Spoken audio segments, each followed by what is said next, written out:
guys, Alex here again, and I got some more 3D models. And I want to talk about converting the heliocentric model to a geocentric plane. So in this model, we have the sun in a 24-hour period. I know I've already made a video about this, but I want to just go ahead and touch on the heliocentric model for a second and get used to some terminology. So in the heliocentric model, the round Earth goes around the sun, tilted on an axis of 23.4 degrees in an elliptical orbit, which means that it's off-centered. So sometimes the Earth will be closer, and sometimes the Earth will be further. And this tilt coupled with these apsides, is what they're called, further and closer, creates the seasons. Now I'm going to show how that converts to a geocentric plane, but first let's get familiar with this. So in the heliocentric model, in June, the Earth is furthest from the sun, called aphelion, and in December the Earth is closest to the sun, called perihelion. Now in June it's summer in the northern hemisphere and winter in the southern hemisphere, and you would think it's further from the sun, so it would be winter in the northern, but it's actually winter in the southern. And the reason for that is because the Earth is in this model tilted on its axis 23.4 degrees toward the sun. Tilted toward the sun, and its tropics, which are these three lines right here, face downward, so sunlight hits the northern tropic of Cancer, lighting up the northern hemisphere, giving it summer in the northern hemisphere and winter in the southern hemisphere. So that's during June, when it's furthest from the sun, aphelion. Now in December it's closer to the sun. Now this is not to scale, it's dramatic, so it paints a better picture. In December the North Pole is facing away from the sun, and the southern tropic of Capricorn receives the sunlight, so it's summer in the southern tropic and winter in the northern tropic. So this is how the heliocentric model describes the seasons. Now, apsides are aphelion far, perihelion close with regards to Earth and the sun. But with regards to the moon and the Earth, when the moon is further, it's called apogee. And when the moon is closer, it's called perigee. Now, the moon gets further and closer. It completes its elliptical orbit. That's also an elliptical orbit once every 28 days. So every 14 days, it's perigee, and then the next 14 days, it's apogee, perigee, apogee. Whereas with the sun, every 6 months, it's aphelion in June, and every 6 months, it's perihelion in December. And that stays the same. Every June, it's aphelion. Every December, it's perihelion. Whereas with the moon, it could be the beginning of the month, it's perigee, and the end of the month, it's apogee. But a few months later, the beginning of the month, it's perigee, or opposite. And so the moon getting closer and further changes with apogee and perigee. Its apsides changes, but the sun, with regards to the distance of the Earth, remains relatively the same throughout the year. Furthest in June, closest in December, and that's how the seasons are created. So this is the heliocentric model's explanation of seasons. And now what I'm going to do is convert that to a geocentric plane. Geocentric just means everything goes around us, and planispheric means you take the sphere, convert it to a planisphere, and convert it to a plane. So in this planisphere, we have the exact same thing. The sun is simply closer to the Earth plane in December, which is perihelion. It's the same as here, perihelion. And it's furthest in June, which is aphelion. And so in this model, I'm showing, and I've already made a video on this, but I'll describe it in more detail. The sun, each sun is representing one day, a 24-hour day, in its respective month. And so in June, it's a tight, small circle, highest in altitude, or aphelion. And in December, it's a wide, fast circle, lowest in altitude, or perihelion. And if you notice here, each hour the sun has to cover an hour of time zone. And so in the smaller circle in June, in the highest altitude, it's moving a lot slower than in the lowest altitude in the widest circle in December because it has to cover more ground. And so as it's covering just this small chunk of ground, it's moving a lot slower, whereas over here it has to move a lot faster to cover that same chunk of ground. Okay, so here is how the sun acts throughout the entire year. Now, throughout the year in the heliocentric model, it goes around its elliptical orbit, slowly getting further, and 6 months later getting closer, and 6 months later getting further, and 6 months later getting closer. And its tilt, and the way it's tilted, describes how much light hits what tropic. And so when we convert that to a geocentric plane, what would have to happen throughout the year is, now this sun is going to represent about a month with every movement. So what's going to happen is it's going to spiral out and lower and wider and faster, and then come back inward and higher and tighter to complete the year.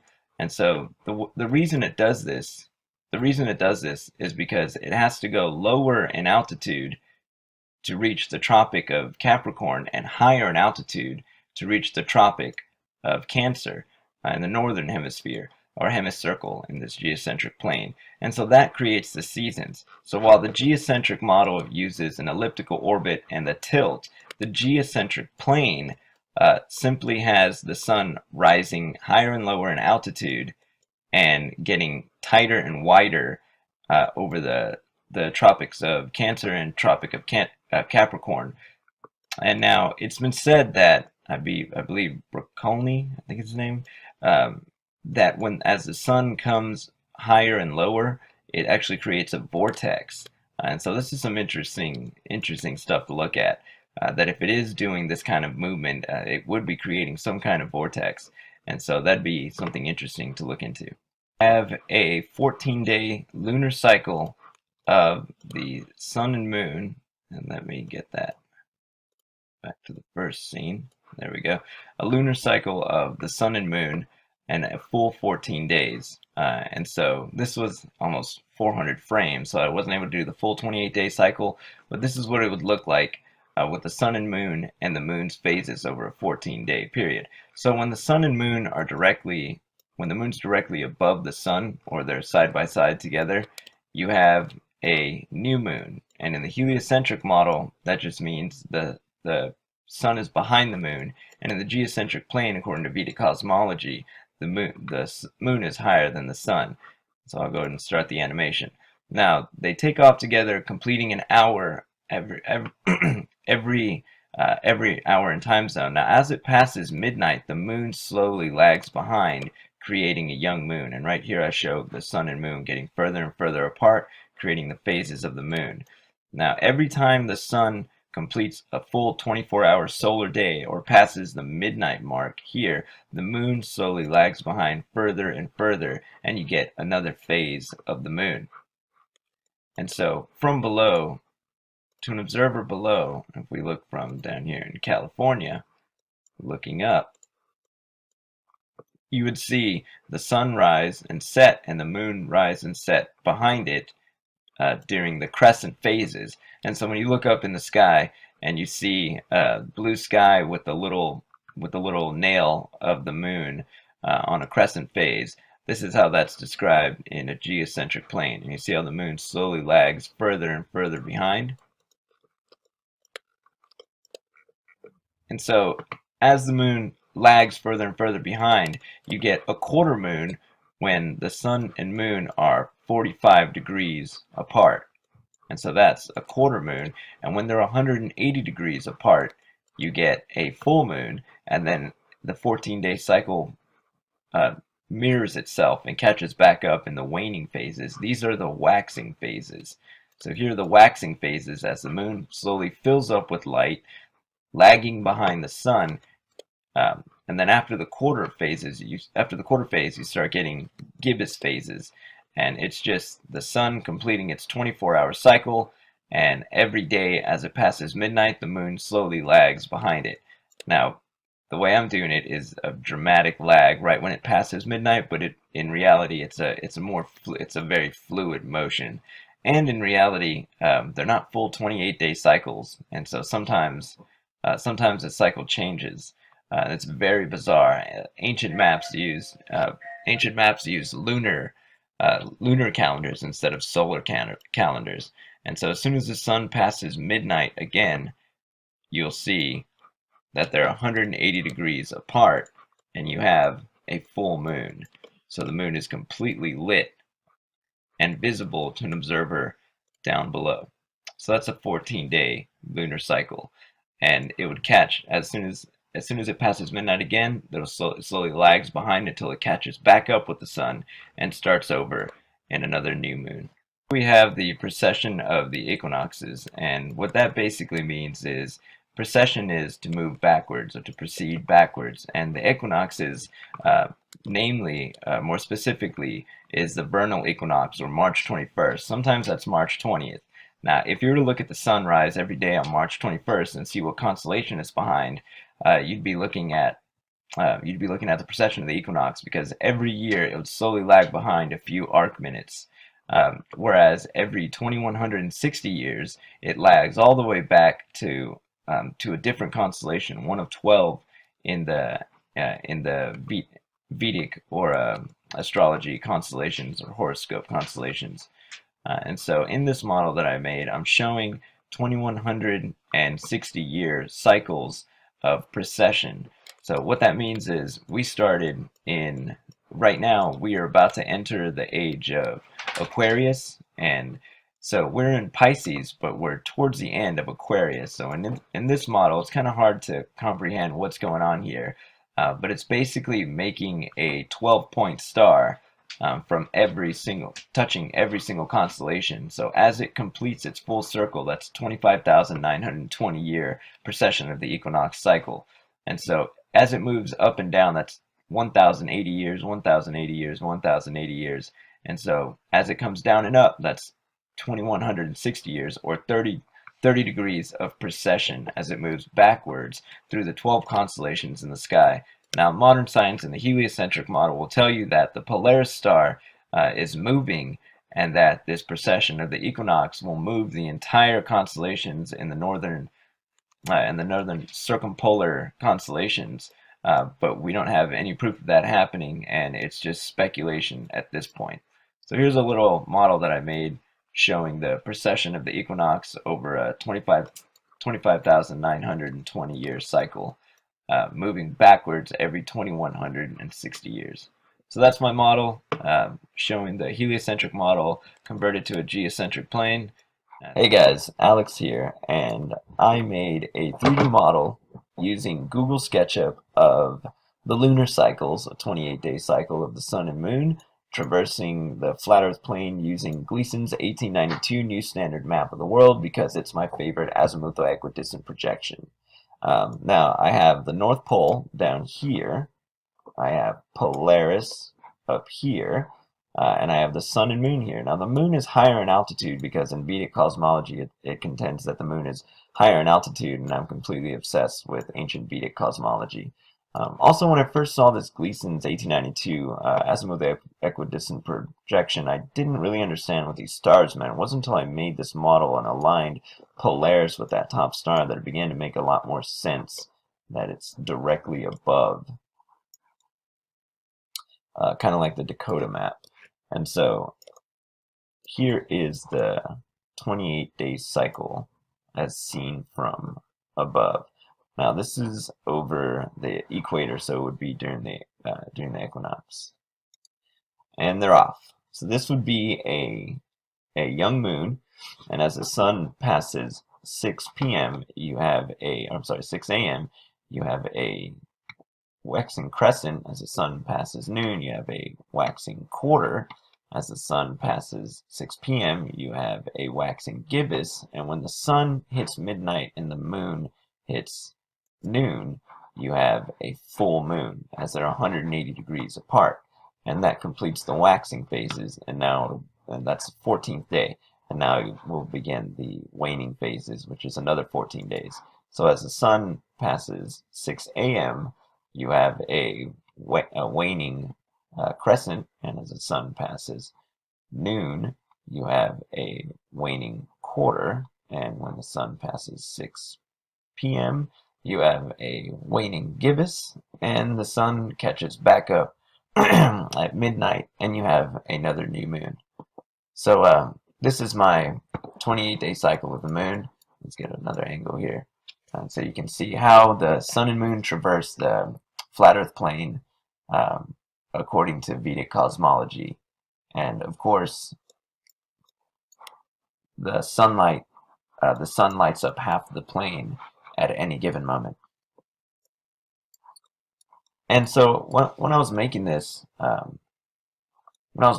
also wanted to show that if you do have these celestial bodies orbiting above an Earth plane, then they must be doing it. That there must be something that's allowing it to happen. They can't just magically be floating up there. And so when you watch acoustic propulsion, acoustic levitation, resonant levitation, magnetic levitation, you begin to wonder, like, perhaps this is how it's happening. Now we know that our ancient universe is completely electromagnetic, and gravity is a misrepresentation of electromagnetism and density. So perhaps and we know that the geographic North Pole is the magnetic South Pole because the positive face of all compasses point north, and positive is attracted to negative, so there must be negative due north anywhere you are on the Earth. So the geographic North Pole is the magnetic South Pole. I've made a post about that before. And so what if the Polaris star is the magnetic North Pole, or the positive magnetic pole? And so the North Star would be the positive magnetic pole, and the North Pole, geographic North Pole, would be the negative magnetic pole, or the South magnetic pole. And between them, you have a magnetic field in which these celestial bodies can magnetically levitate. And so that was something I was thinking about, and I'm sure other people have thought the same thing. But it would be interesting to see if we could prove that somehow, if there could be some kind of proof, because we know that you can magnetically levitate objects between magnetic poles in a magnetic field, so this must be how that's happening. And also, while I'm here, I might as well show you the model with the planets that I made. Now this is a different one, but it's pretty cool because I was able to whoops. Oh, oh, there we go. I was able to put in all the planets, and so we can check out the planets here. And of course, I'm obsessed with Vedic cosmology, so I threw in Rahu and Ketu. And so, yeah, this is how I believe that works. And of course, you have the summer orbit along Cancer, and then equinoxes orbits along the equator, and the winter orbit along Capricorn. Anyway, so I hope this helps paint a better picture in your head as to how these things work and how this model works of a planispheric, geocentric, cosmological model. Hey guys, Alex here again, and I'm making another video using Google SketchUp because it turns out on the last video I made showing the 28-day lunar cycle of the moon and sun together traversing the flat earth map using Gleason's 1982 New Standard Map of the World, some people were confused and didn't realize it was a 28-day cycle and thought it was a 24-hour cycle. So this is the 24-hour cycle of just the sun.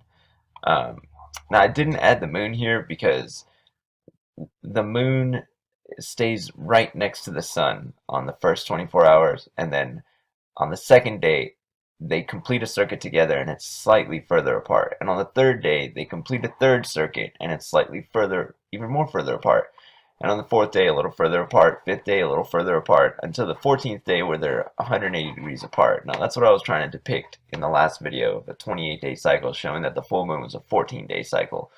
So this right here, what I'm going to show you, is just this is the same thing, only this one is actually during summer, because the last one the sun was over the equator during either autumn or vernal equinox, and this one is over the Tropic of Cancer in the northern tropic, about the 23rd degree parallel north, and it represents the sun in summer. Now, one thing that I haven't mentioned before is that I believe that during summer the sun the sun acts like I'm sorry, throughout the year the sun acts like a top winding down. So during summer it's a tight, slow circuit, whereas during the equinoxes, it's a wider, lower, faster circuit, and during winter, it's very low, very fast, and very wide. So it would be like a winding top, starting off, slow and tight in summer, a little wider and faster and lower during the equinoxes, and then real wide, real fast, real low during winter, and then a little tighter, a little higher, a little slower during the next equinox, and then back to summer, tight, high, uh, slower. And the reason it gets faster and slower is because each one of these represent an hour in a time zone.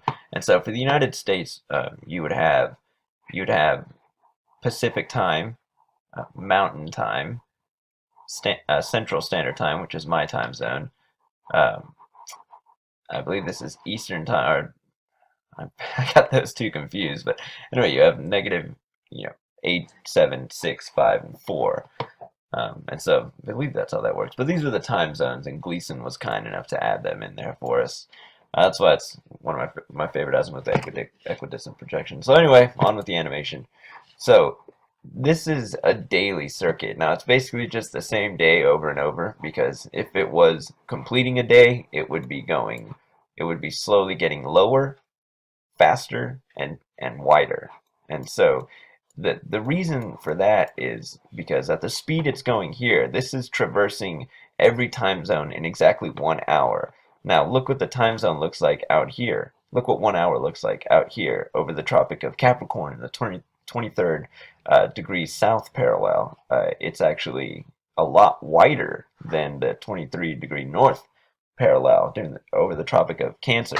And so it would have to be a lot faster to cover that much ground in 1 hour. And so that's why I believe. And then of course in Vedic cosmology, it states that the sun is higher in altitude closer to the center and lower in altitude further out. So that's why I've made my model like this. Now I plan on making a video that actually shows it winding down like a top. That's going to take some time. So for now, here is the sun during summer, and we'll bring Polaris and line her up real good now. I'm just kidding. Where you at, man? There you are, bruh. Oh Christ. What have I done? There you go. And so that's the sun in one day during summer. So I hope this kind of cleared some stuff up. And again, the moon would be right next to it.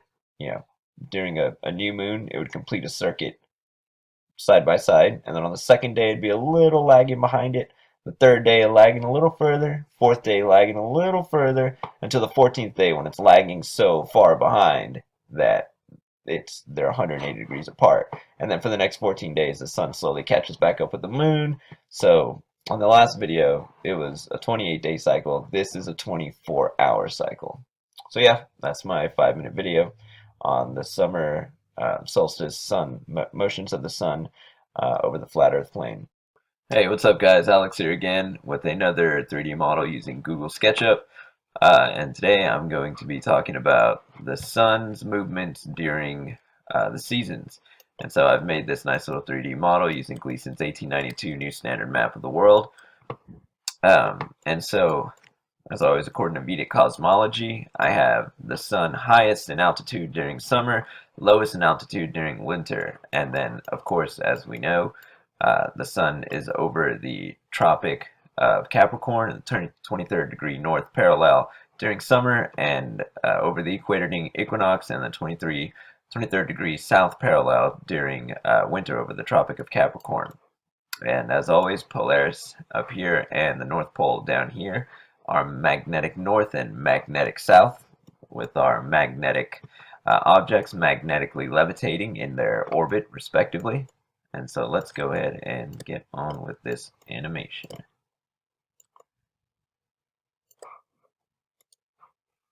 All right.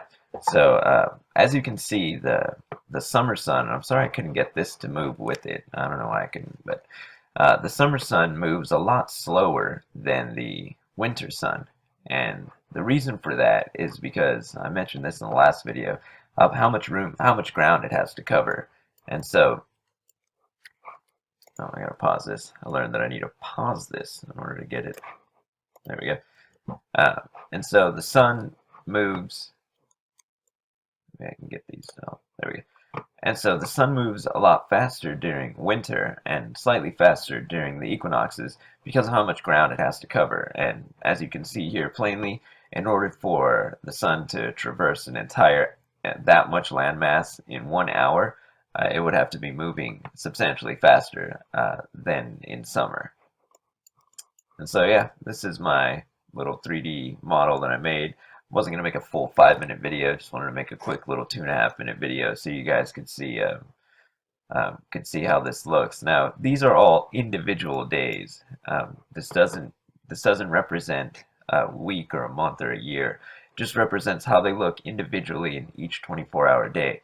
Now in reality, if we were making a full year here, which I'm gonna try to do, we would have it winding down and slowly moving lower and wider and faster, and then back up tighter and slower and higher. And so, yeah, that's my little 3D model. Hope you guys liked it. Have a good day.